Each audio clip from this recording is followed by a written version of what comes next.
Ben Jacobson with Ben Jacobson Photo here with a landscape kit review. I just wanted to walk you through really fast what I use to landscape and just show you guys some of the things I've learned along the way and what really works well for me, because I've got a few tricks that I've been doing lately that some people have had questions about.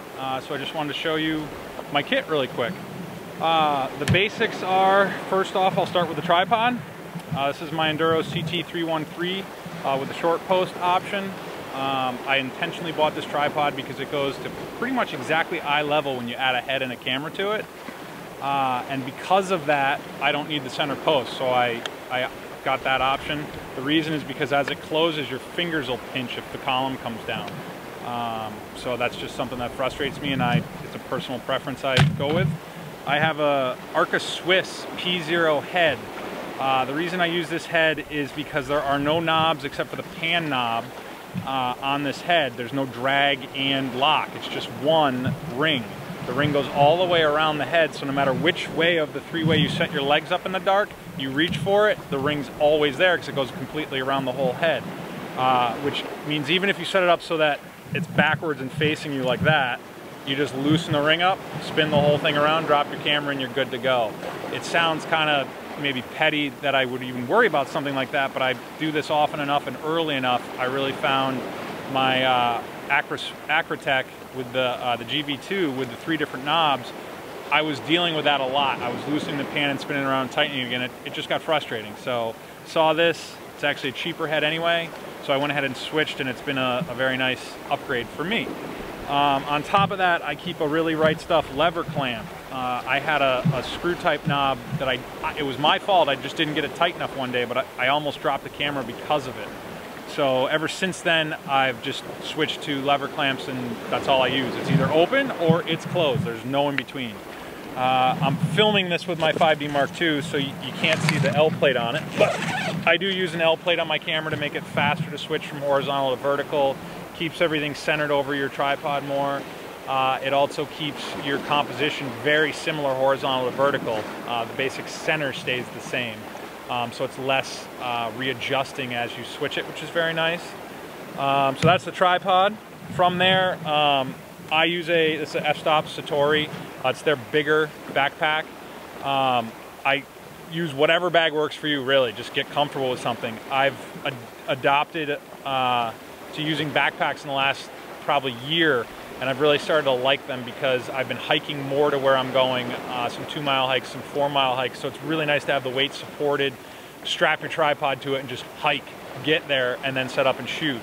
The downside is when you get there to set up and shoot, your bag looks kind of like this. You'll know from my review of the Loca, and I'll do a comparison when you see it again, but I hang my bags under the tripod as much as possible. On a beach like this, it's not a big deal because it's big rock. It's not going to make a mess. But on sand or mud or snow or anything like that, I try to hang it to keep it clean and dry, and the gear as well. But just whatever works for you, that's all that matters. I prefer backpacks, and specifically the f-stops. From there, I use a Lee filter set. So here's my Lee holder. I have made a modification of this where the Lee comes with holes all the way around it. The 2 on the sides are for putting in the teeth that hold the filters. These 2 on the ends are for other accessories, but I've gone to my local hardware store. There'll be pictures of this in the review. But I've added 2.5mm screws with 1 nut on each one here, so that as I slide in my circular polarizer, pull it out of the bag here, as you slide it in, it hits the screws right there and can't fall out. Because this is glass, and I learned the hard way. If that slides out, you break it, and it's $180 you have to go respend. So you don't want to do that. So yeah, I added stoppers there. I also added 3 slots because that inner slot can only be used for CPs or 4x4s, so my 10-stop fits there as well. But I only have the 2 outer slots for GNDs now. So yeah, I'm a big fan of the Lee holder though because it snaps on and off so fast. I had the Koken and broke it, and they happen to have these in stock when I upgraded. I know stock's an issue, but so I switched when I could, and I've been very happy with it. The prices are now so similar, it's not even worth talking about. This is a Click Elite filter holder. It's great, it holds 7 filters. It's actually 1 short of an ideal set for me. Ideally, I'd have 3 soft GNDs, 3 hard GNDs, a circular polarizer, and a 10-stop. I'm missing 1 I don't have a one-stop hard GND right now anyway, so it is perfect now, but ideally I'll have one more in there. From there I have a filter cleaning cloth, filter cleaning solution, 70 to 300. You'll notice both my lenses have rings on them in these soft hoods. I use Lens Coat hoodies. This is a medium. The size is for the size of the ring, not the size of the lens, because the ring's the biggest diameter involved here. So the medium fits the ring perfect. So anybody using a Lee setup, you can tell it's actually a hair fatter than the end of the cap, so it stays on nice and tight. My rings stay on my lens always, always, always, always, because first thing in the morning, the last thing I want to do is cross thread that. And even if I don't cross thread it, it's metal, it's cold, it's 4 in the morning. I don't want to be fiddling with something like that. So my rings have stayed on there pretty much forever. The one exception to that is I do keep my 77 CP and my 77 GND in my bag, because if I'm shooting someplace with a lot of spray, sometimes wind on the ocean or specifically waterfalls, with the Lee setup you have the front and back of the filter and the lens. That's 3 surfaces, and that's just with a CP in there, that will get spray on it. That means you have to clean all 3 surfaces every time the spray is built up enough, which isn't much, to be affecting your shot. So to avoid that, when I know I'm shooting waterfalls or if I know it's going to be windy, I'll use my round CP, forego a GND if I have to, and I'll even start using the hood again in those cases to keep as much moisture off my lens as possible so I don't have to clean as often.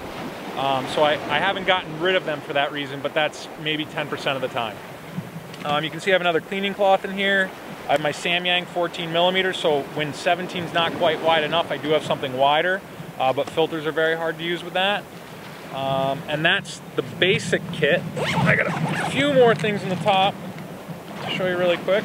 So I keep my spare memory cards up here in a Think Tank Pixel Pocket Rocket. Best memory card wallet I've found. It's great for landscape guys because it holds 8 CF cards and 3 SD cards. They make a bigger version for maybe wedding guys that it's like twice this long. Like I said, 2 spare batteries, and then I keep a Velo shutter boss in here. I actually don't use my cable release as often as a lot of people would tell you to, because I have the custom functions on my 5D Mark II setup, so it's 30 seconds, f16, ISO 160, all my regular functions are in the C3 bank, as is mirror lockup and a 2-second delay. So that way I can use the shutter button without worrying about bumping the camera. I use this for bulb shots. I use this for like star trail work where I want to keep taking shots again and again. Or the other one is like if I'm trying to time waves, the 2-second delay really plays with me and it makes it difficult. So I will use this and turn off 2-second delay and fire away with this so it's a little more accurate. It's a Velo shutter boss, which is a knockoff of Nikon's really good remote for 50 bucks through B&H. Nikon's remote is significantly better than Canon's timer remotes. That's why I use it. And then my one last top secret item is a pair of waders. I have the waders with the neoprene booties, so they roll up nice and small and hide in the top of my bag. I use them to get to waterfalls, to clean out branches in rivers, junk in the scene along the ocean. I do try to be careful around the ocean because it's a little bit different than streams, a little more dangerous. So I don't want to fill them. If you go over the top, you're going to be swimming in. I don't care how good of a swimmer you are. That's a lot of water, and if you're wearing it, it means the water's cold. But I've used them to get out on the rocks out here to get the snowy owl this winter. I've used them to get some waterfalls. They're a great asset for things like that. The other things that aren't really camera related, boots. I always wear boots. I don't care how warm it is because these beaches and a lot of the streams are rocky, so you don't want to twist an ankle on stuff. I actually have those ice cleats that I use in the summer even on slippery rocks. I got those at REI. And then the last thing I use that's crucial to my landscape photography, it's going to sound really basic, but it's the alarm clock.